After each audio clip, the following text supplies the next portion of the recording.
Hello BookTube, my name is Elizabeth. Welcome or welcome back to my channel, Book as in Books. Happy New Year! I'm going to start with that. Happy New Year! I hope that in 2024 you'll read a bunch of wonderful books. I hope that wonderful things happen to you. I hope that you stay healthy, that your family stays healthy. I hope that you have a job that you love, and I hope that everything goes fine with you. Or if you're retiring, I hope that you have a happy retirement. Or if you are retired, I hope that you stay happily retired. Anyway, I wish you anything you want to have in 2024. Doesn't cost me anything. I can wish you anything. Why am I saying that? Anyway, it's been too long since I've done a video. I don't know how to do them anymore. So in this video, I'm going to talk about statistics, how many books I've read, and the number of nonfiction and the genre and that, things like that. So there will be no best of or worst of in this video. So if you're hoping for titles, you will not get any. So this is just about numbers, pie graphs, and other types of graphs. So if you don't like numbers, see you in the next video. Happy New Year, and I'll see you in some other time. And if you like numbers, stay on. So first number of books that I've read, 136. It's a good number, a very good number. Actually, I'm kind of impressed. Last year I read 145 books, so I've read fewer books this year. But it's okay, because my year was not the best of years. In number of pages, I read this year 33,997 pages, and that is considerably fewer than last year. Last year it was 41,440. So it's a difference of about 8,000 pages. It's a lot. If you think about it, it's like 8 books of 1,000 pages or 16 books of 400 pages. And I know that I read a lot less this year, despite the number of books that is approximately the same. The reason is that I know that I read many short books. So the way it spreads is like this. Books under 100 pages, I've read 11 of them, so that's 8% of my reading. Books between 100 and 199 pages, that's 36. Books between 200 and 299 pages, that's 43 books. So these three categories together of books under 300 pages account for more than 60% of what I read. So I read many, many short books. And then if we go more into regular length books, between 300 and 399 pages, that's 27 books. Between 400 and 499 pages, that's 13 books. And books of 500 pages or more, that was 6. So I did not read many big books this year. Normally I read more than that. If we look at how it's spread out over the year, so by month, number of books read by month. And when I say number of books read, in fact, I just take into account the date I finished reading a book. So for many of the books, I read them over several weeks or over several months, but I figure that at the end of the year, it just all balances out. So, so the number of books I finished reading per month. In January, 7. In February, 15. In March, 14. In April, 5.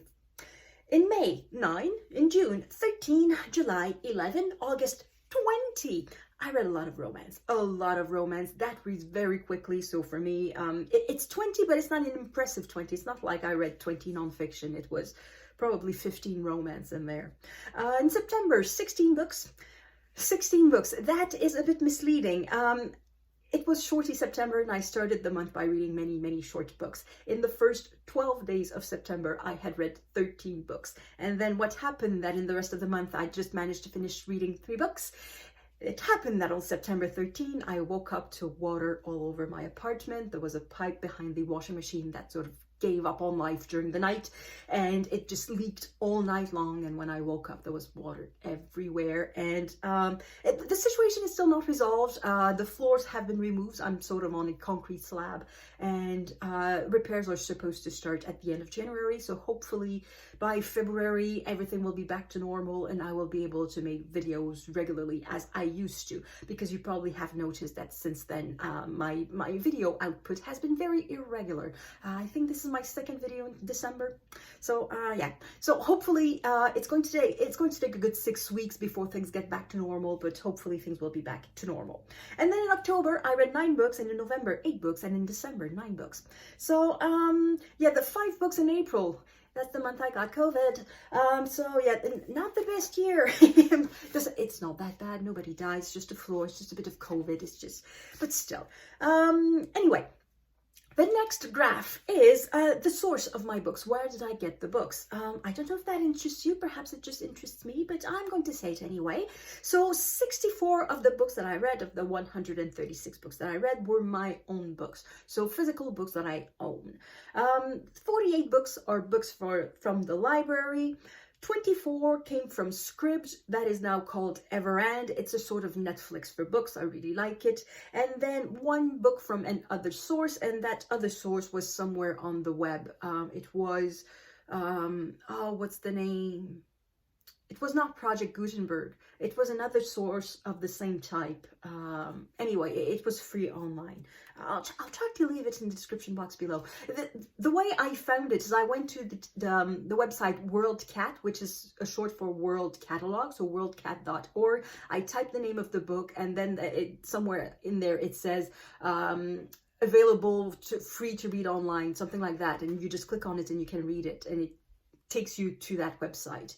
Internet Archives, that's the thing, it's Internet Archives. So that's the one book that I read from there. Next, format. There's always a debate on the booktube. Is audiobook the same as reading a book and all that? I tried a bit more audiobooks. I'm not very much an audiobook person, but I tried some more in 2023. So 108 books that I read were on paper. It is by far my favorite type of material, of medium. So that's 79% of the books that I've read were on paper. 16 were ebooks, so many of them from Scribd, a few of them from the library. 9 were audiobooks, just pure audiobook. I just listened to it. I did not have any written material. And 3 were a mix of audiobook and written book. And it's not that I listened to the book while I was looking at the written words. It was really a combination that I started reading the written words, and then I found an audiobook to continue reading the book while I was driving. It was basically for the BookTube prize. Some books I needed a little. I didn't have much time to read them, so I figured, okay, if I'm going to drive two hours to Montreal and 2 hours back, that's 4 hours, that's several pages of a book, so I just did a combo of written and audio. So that was 3 books, so 2.2% of my reading.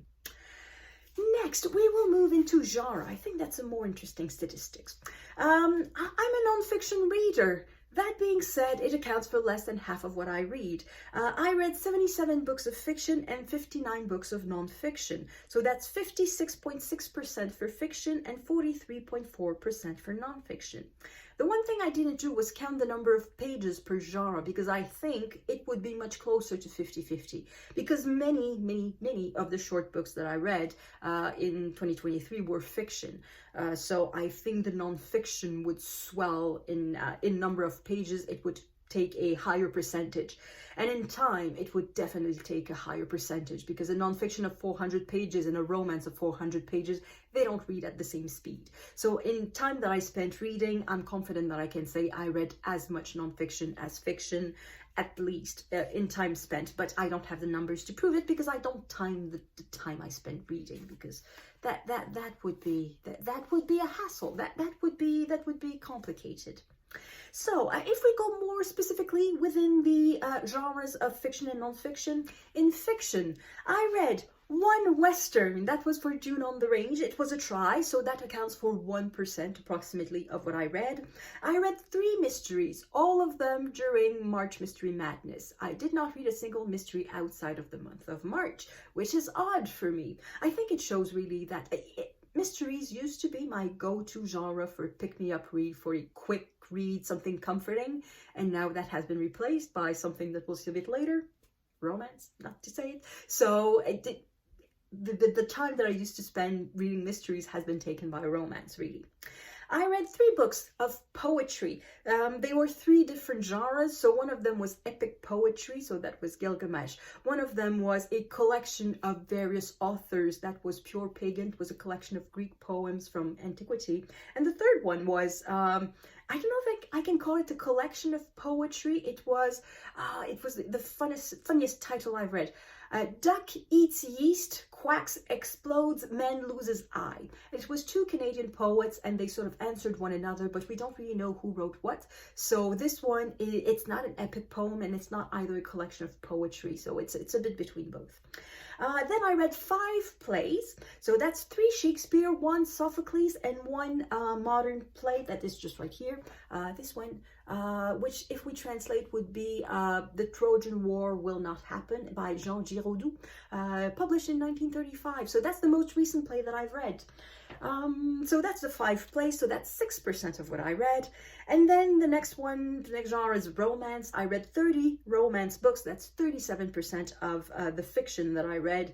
And that includes 26 historical romance. I read just 4 contemporary romance and 26 historical romance because that's what I like. That's what I like.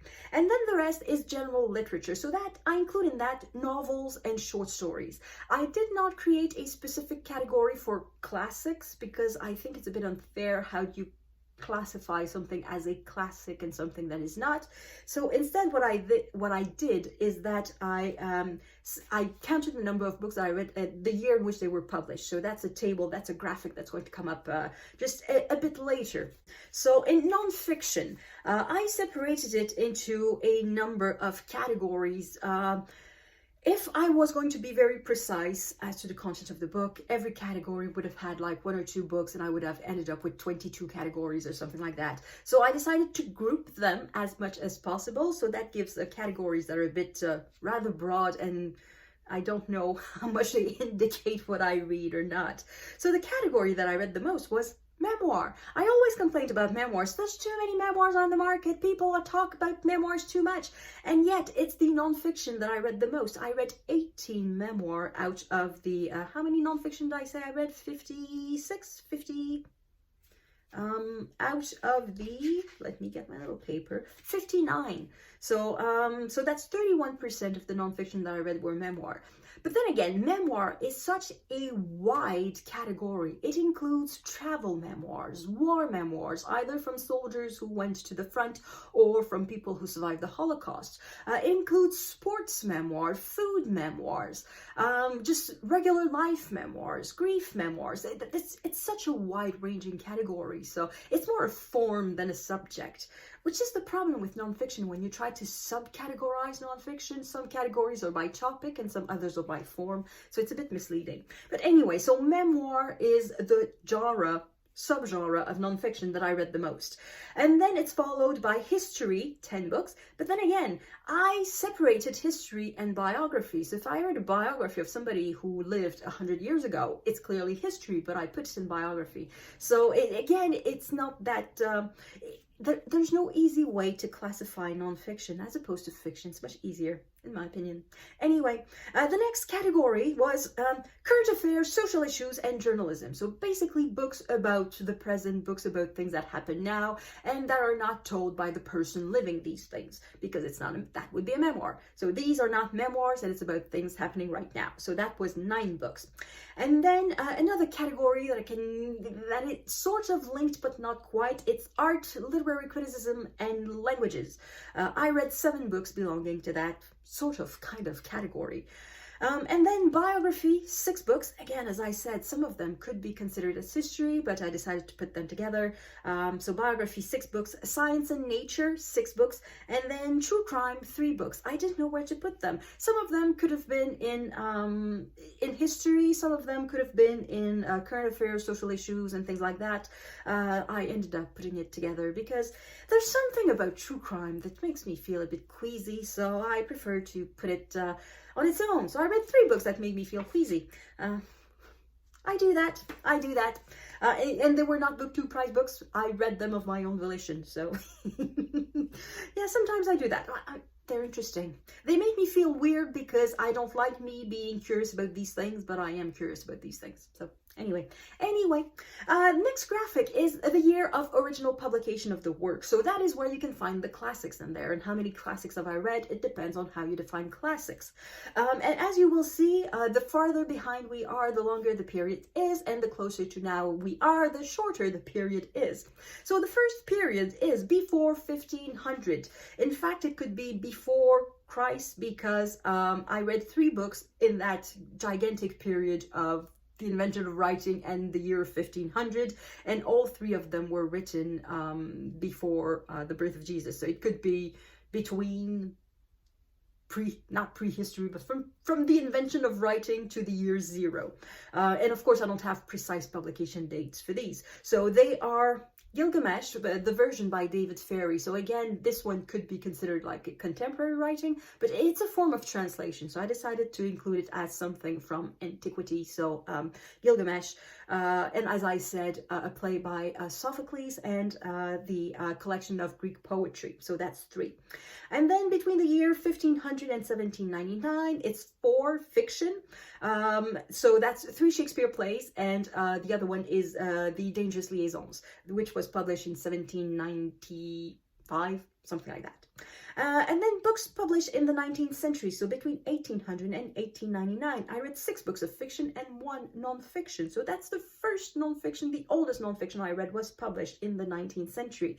And it was published at the very end of the 19th century. It was Impressions of a Girl Traveling in Burma, something like that. And it was published in 1899. So at the very, very end of the 19th century.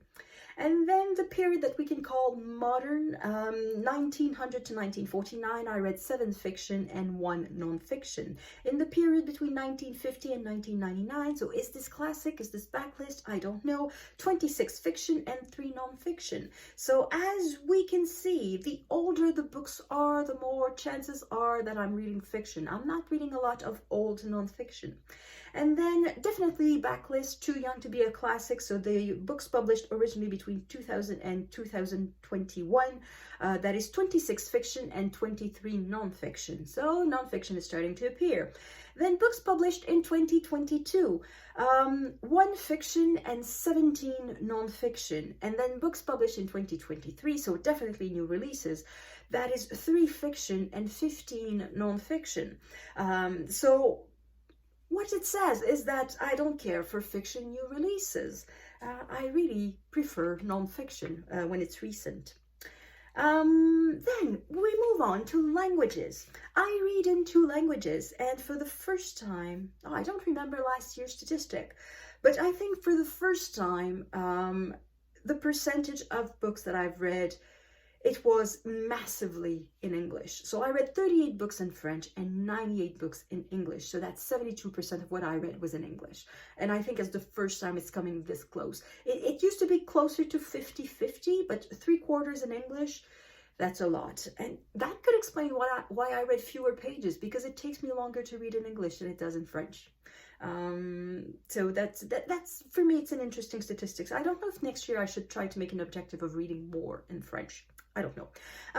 Anyway, translation books. So books in translation that were written originally in other languages. I read 20 of those. 4 of them were translated from Italian. 3 of them were translated from Russian. 2 of them were translated from Spanish. So 1 from Spanish from Cuba and 1 from Spanish from Spain.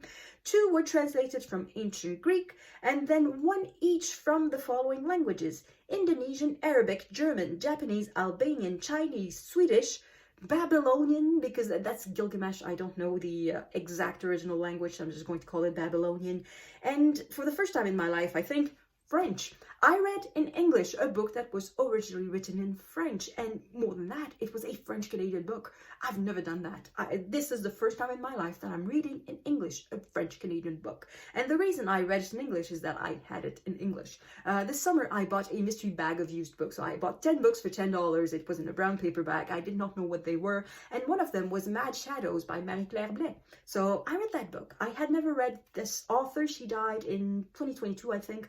And she's very famous French-Canadian author, and I had never read her. So I figured, okay, I have a book, I'm going to read her. And I really enjoyed it. So now I'm going to read more of her books, but I'm going to read them in French. So that was a first for me. The authors, they were, for 62 of the books, they were men. For 69 of the books, they were women. And for 5 books, it was multiple authors, both, and that team of authors included at least 1 man and at least 1 woman. As far as I know, I did not read any transgender author or non-binary author, but I don't know if I would know about it, because this is not information that I look for. To know whether it's a man or a woman, I just look at the little biography on the flap or on the back of the book or at the beginning of the book, and whether it says he or she, I just tick that. So I don't care how they were born, and I don't care if the whatever is the obsession of Republicans in the United States at the moment, if it just goes way beyond my head. I don't care if the person says she's a woman, and that's it. I don't need anything else.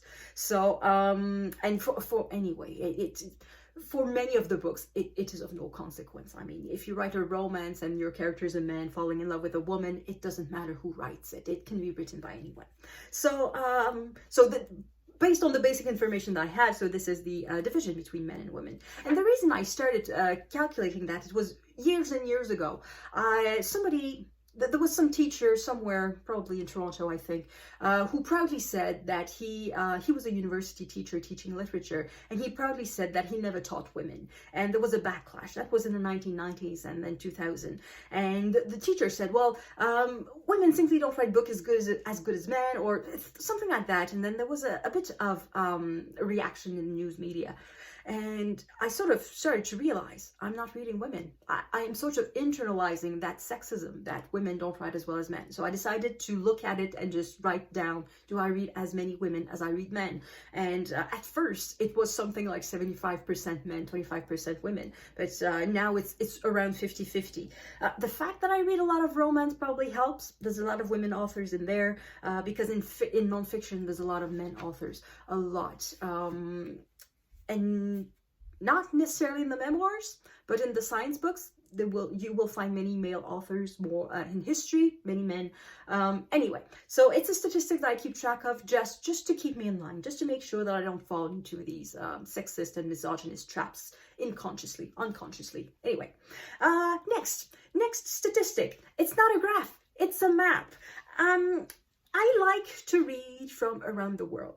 So there are two ways of counting this. One way could be to take into account the country of birth of the author. So that's the first map, but I don't think is the most important.